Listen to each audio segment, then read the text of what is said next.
আমার মাইয়ার বড় বিপদ করতে পারে আর একজন,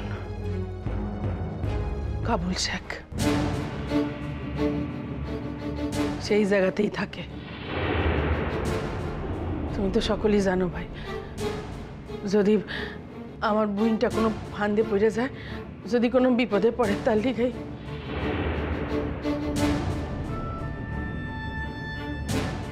দেখুন আপা,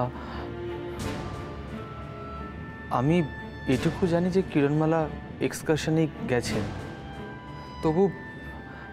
তবু আপনি যখন এত করে বলছেন, তখন আমি বরং কালই একবার গিয়ে সব খোঁজ নিয়ে আপনাকে জানাবো। কাল?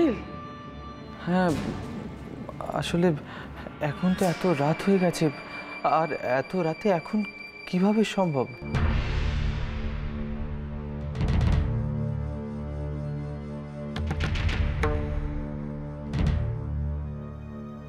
যদি দেরি হয়ে যায়? আপা,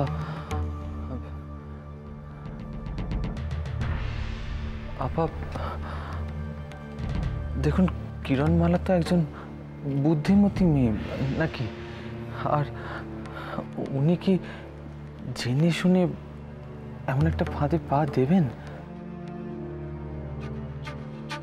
তুমি যদি তারে চিন্তা, তাহলে এই কথা কইতে পারত না।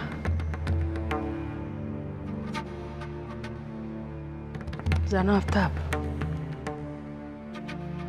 আমার বুইন আত্মরক্ষার লিগা ব্যাগে একখান ছুরি লইয়া ঘরে। কি? হ। কিন্তু এ তো ভয়ঙ্কর কথা। তা নাহলে কি সাধেই এত ডরাইতেছি? তার মনে যে কি আছে সেই জানে। আপা, আমি বলি কি, যেমন করেই হোক না কেন কালকের মধ্যেই আমি কিরণমালার একটা খবর জোগাড় করে দেবই। হ্যাঁ, একটা খবর জোগাড় করে দেব।